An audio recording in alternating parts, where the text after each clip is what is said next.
AI and robots are taking over the incoming new world. Well, one of the biggest issues and concerns about the robotic revolution and the progression of AI is that these new robots will be taking over, or there's the potential that they can take over human jobs. Now, this is something that Elon Musk has stated would be the best case scenario for the concerns of AI. The best case scenario is that they would take human jobs, which is a huge concern. Not so much that they would take over the world, try to enslave humans, or the Skynet Terminator scenario, which is possible. It's definitely possible. That's his worst case scenario, that they would view humanity as an inconvenience or a little ant farm on a road that it wants to pave forward into the future, and it simply just decides mathematically, using its AI logic, to just remove the ant farm, so to speak. The same way we do if we want to build a road, a dirt road or a paved road into a new area development. What do we do if there's an ant farm there? We just get rid of the ant farm. We have nothing against the ants. There's no personal vendetta against ants. It's just simply an obstacle in the way, so you remove it. That would be the same thing that AI would do to humans. Worst case scenario. But best case scenario, they take our jobs, which creates a huge problem in and of itself. But here's the first step. It seems that the robotic revolution, is already here. This story is coming from the New York Post. South Florida restaurant buys robots to fight staffing issues. So, because of the shutdowns and what happened last year and this year with the virus, they have had problems in the restaurant industries, amongst others, but specifically industries that require face-to-face. That seems to be the biggest issue. People are scared to go back to work because of the fear that's been instilled. Whatever you think of that, is not the issue for this video, but because of the fear that's been instilled, people are not feeling safe or comfortable going back to work in jobs that require such close communication with another human being. Something that's the most natural thing in the world to us. We are very communal humanity, but because of everything that's gone down over the last year and a half, people don't want to be as close to one another as they once were. So the solution to this, robots and AI. That's the new world future here, and there's a rabbit hole to go down there. Certainly, whether this was, definitely, if there was some sort of plan in pushing us towards a new system, so to speak. I have to be careful of what I say here. That this would definitely be one way of eliminating a middle class, a lot of jobs in the restaurant industry. Not just restaurants. I mean, you're talking hotels. You're talking, any job. A traffic cop. Do you really need a human doing that job? Hire a robot. There's less liability, less human error, more efficient. They don't eat, they don't sleep, they don't have to take breaks. You don't even have to pay them. You cut salary, no health care. It's just, on and on it goes. There's a lot of benefits to robots doing human jobs. It's logical, yeah. But what do all the humans do in a now shrinking job market? Because not only do you have the shutdowns, which have already limited jobs and forced people to cut back, businesses closed, so it's already a shrinking job market. But now if you're going to further that by hiring robots and AI to do the job that a human once did, now you've got a bigger problem, because the job market's now shrinking, exponentially, because there's so many jobs that really could be filled by robots, but morally, ethically, is it right? What are the people who were in that industry that no longer require humans to be a part of? What do they do?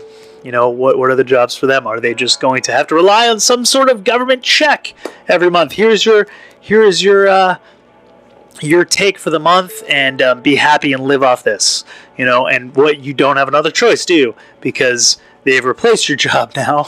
I mean, auto industries have been going through this for a long time now. They've been doing this since the 90s, where they started replacing humans with robotics, and on the assembly line, it's no longer needed to have a human there. Maybe someone to oversee, obviously, make sure there's not a shutdown or some kind of malfunction with the robots or the equipment. But other than that, you don't really need people on the line. So this is a problem. But so we'll go through the article here. The future of food is here, says the article. A restaurant in Florida has added several new high-tech workers to its roster. After struggling with staffing issues, the seafood place decided to invest in robots to help deliver food to tables and perform other important tasks. Mr. Q Crab House in Florida, Hollywood, Florida, invested in 3 food service robots. Fox 23 reports the electronic workers have been performing various tasks normally assigned to servers and other front-of-house workers. The business owner, Joy Wang, reportedly decided to invest $30,000 in the robots because the restaurant was struggling with staffing issues. $30,000 for 3 robots.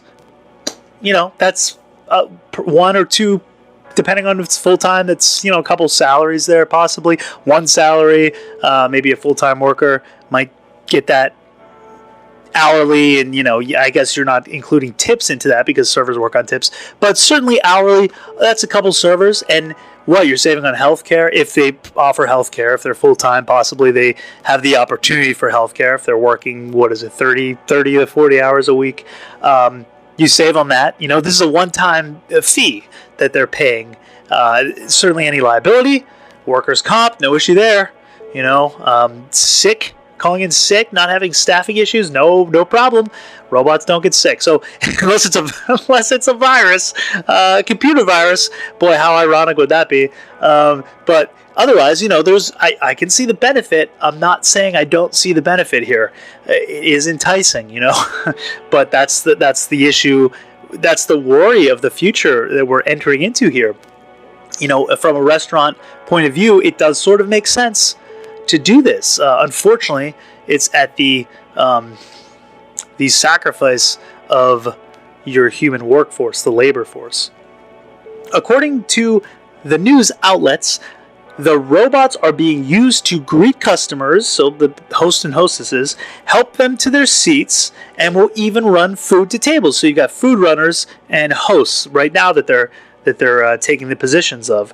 Human servers are still taking orders, although robots will reportedly help them sing happy birthday to customers in 4 different languages. So they're going to be singing happy birthday. I don't know how that sounds.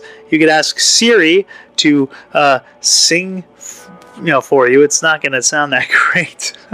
But maybe they're equipped with a Pavarotti voice, I don't know. While the robots are helping out with the servers, Fox 23 reports they don't share in the tips. Apparently, the human workers keep those for themselves. So they're taking advantage of the robots. They're taking advantage of the tips. Are people tipping the robots? I don't know. You don't really... usually the food runners tips, host tips, that comes out of the server tips anyway. Not many people leave separate tips for... maybe the host, if they get a preferred seating, they might tip the host something a little extra. But food runners, it comes out of the server's pool. This is just the latest story to surface of a restaurant having staffing issues. Fox News previously reported that a TikTok user named Brittany Logan recently shared footage of a note she found in a McDonald's drive-thru. In the video caption, Logan described the note as savage. As it appears in the video, the note says, quote, "We are short-staffed. Please be patient with the staff that did show up. No one wants to work anymore." Well, this is sort of another topic, but with the unemployment and the extra benefits, some people are finding that it's cheaper to stay home and collect the unemployment than to go to work. So what's the incentive to work? If you could go to work, say you get to work 2 days a week, you might make over your minimum for unemployment, which then disqualifies you from the unemployment, but yet you're not making as much working as you would being home doing nothing and collecting your unemployment check. It's odd, and even if you wanted to work more, you might not be able to because the shifts might not be there because the business isn't as busy. It's a very odd situation. So again, robots sort of solve that problem, unfortunately.